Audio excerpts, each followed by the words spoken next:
Good morning. It's Tuesday, June 10th. And there are many times when you look around and you watch things, you will see that people in authority who have a higher rank than somebody who's responsible to do the job will put their nose in where it doesn't necessarily belong or where it's not really wanted. And such is the case out in Los Angeles over the protests, where Trump declared, "Bring in the troops." Cars were set on fire by the protesters, and there were clashes with the National Guard. And Trump felt that he knew best on how to handle the situation, and so he took it upon himself to call in the National Guard, and the National Guard clashed with the protesters in Los Angeles on the third day of demonstrations against the immigration rage that had turned violent. And so protesters blocked off major roads and set self-driving cars on fire as law enforcement used tear gas and rubber bullets and flashbangs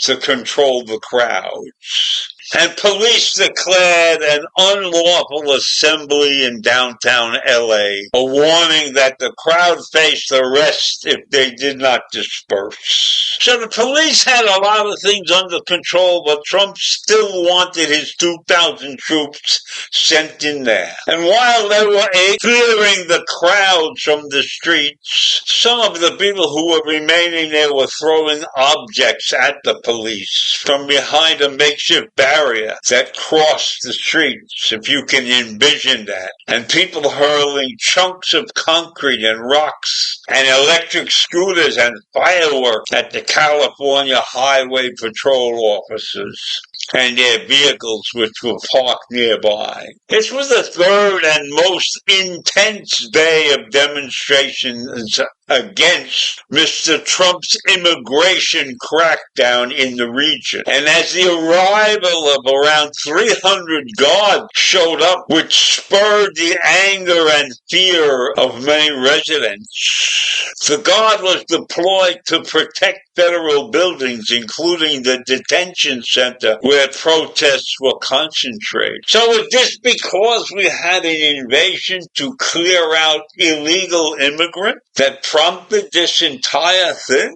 Who knows? I'm not getting a clear picture from what I'm reading. And the Los Angeles police chief said the officers were overwhelmed by the protesters. He added they included regular agitators who appear at demonstrations to constantly cause trouble.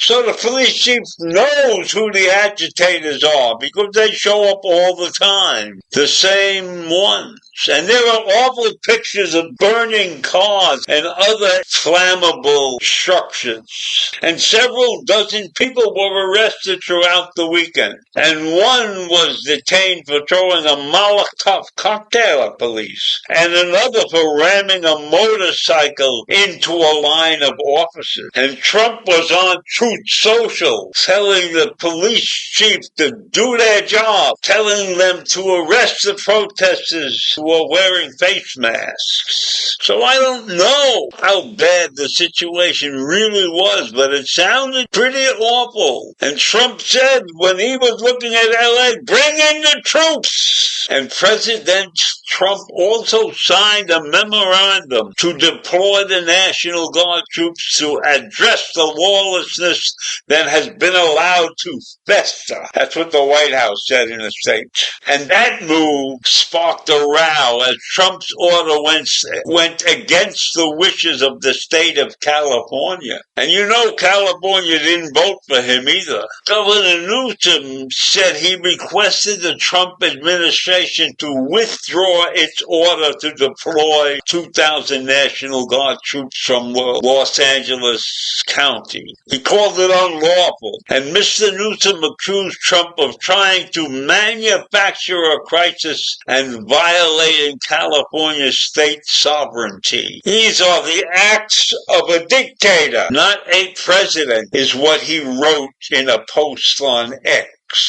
And so I don't know how this thing ended, but I saw pictures of people holding up signs protesting. And the White House disputed Newsom's characterization, saying in a statement that everyone saw the chaos, the violence, and the lawlessness. And you, sir, are responsible for those actions. So here we have a state government versus a U.S. government trying to solve a state problem. And Trump called the demonstrators violent insurrectionist mob. And he wanted to put his 2 cents in and take care of those mobs. And he was directing his cabinet officers to take all the necessary action to stop the riot. So is he overstepping his bounds? Should he not leave the governor to take care of the mess? That's what a good boss would do. Leave the person responsible to take care of the mess.